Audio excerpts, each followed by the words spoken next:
and fulfill me in such a way that it won't mean that we end up as carnivorous beasts devouring each other, but instead that out of that love will come another whole life or lives.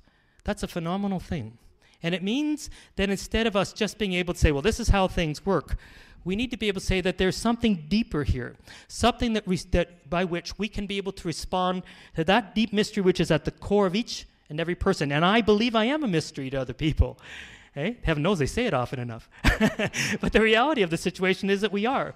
And we want to be able to be appreciated for that, because each and every day, it isn't as if I become a new and better person, but each and every day I can be discovered because I share in that little bit of eternity. Because that's eternity, Eternity is that eternal eureka moment when all of a sudden you're discovered again and again in ways that we can't possibly imagine. How many couples who've been able to delve into each other's lives through the joy and the wonder of their sexuality have become far, far more than they could ever imagine that they could possibly be.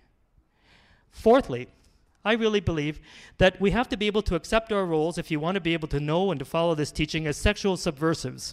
You don't often think of yourself as sexual subversives, but you are. You're subverting the dominant culture, because the dominant culture says you are mechanistic. All you are is a thing. All you are is an object. And you can be used and you can use. The dominant culture says just fit in to whatever nice and neat little boxes to be able to be categorized. But a sexual subversive says that's not the reality of life at all. And if you think of yourself as a sexual subversive, then I think you can be able to say, you know, there is a new and definite way, but it's entirely countercultural to what is being forced at us. And people love that. Especially young people love that, because it's part of growing up to want to be countercultural, isn't it? It really is. To be able to reject whatever is before us and to be able to find it on our own. And this is what I believe that we can have. This is the new teaching. This is a teaching ever ancient, ever new. And it means that for ourselves, it's not accepted by the culture, and therefore it's going to be something that people want. Young people want to be those sexual subversives. And I believe that in that we have to be able to be really clear about something, and that is the power of ideas. Don't knock an idea. If you look to see how our culture has become the way it isn't just a matter of diabolical actions. It's also a question that ideas that have been percolating through the thoughts, the minds, the writings, the schools, the very way that we structure our society have been percolating through it till all of a sudden people say, well, there it is. How do we end up with this culture the way it is? That is the power of ideas. And we too have to be able to hold fast to that power of ideas to be able to say there is something new and very different here. Fifthly, I believe that, this mad drive towards environmentalism can be used to our own ends. Because I believe that, as Dr. Craw spoke about and spoke so eloquently, we need to be able to look at this as a human ecology. When I stand up and speak to young people about this, I say, isn't there something wrong that we take perfectly healthy women and we say you've got to be drugged and plugged and clipped and snipped? And they sort of look at you. I say, do you really hate yourself so much that you think of something that is so central to your being, your own fertility, as a horrible burden? Do you really want to be with a guy that says, I love you except for the fact that your fertility is a real drag? If this is what you really, really want?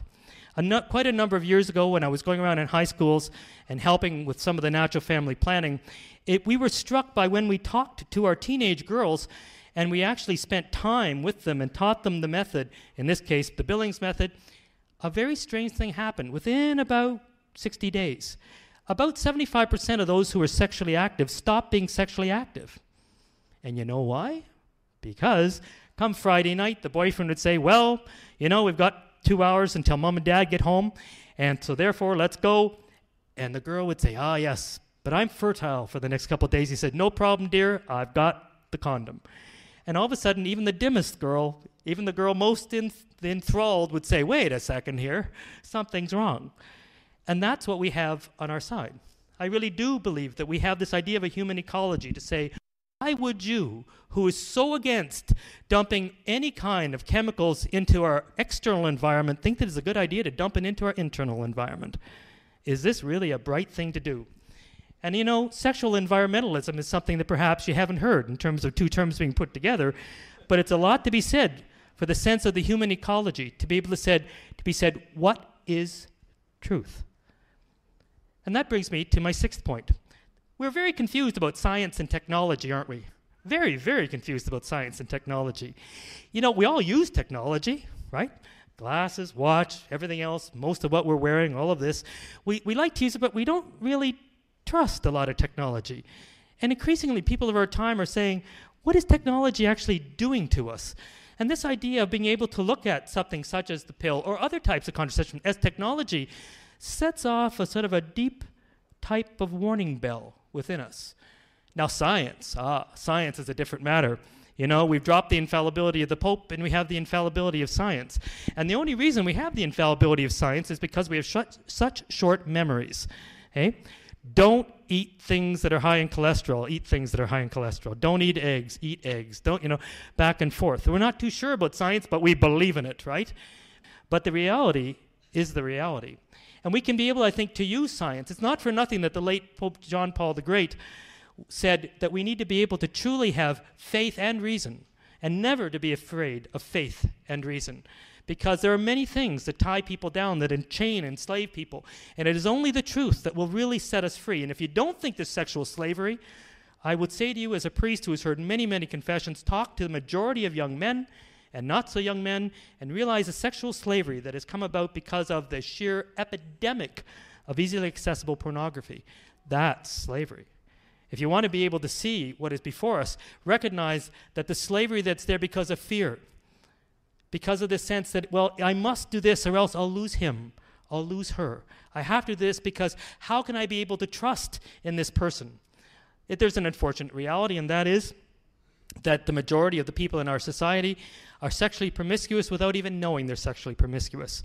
The reality is that most of the people being married in our churches have lived together with at least one, most three people.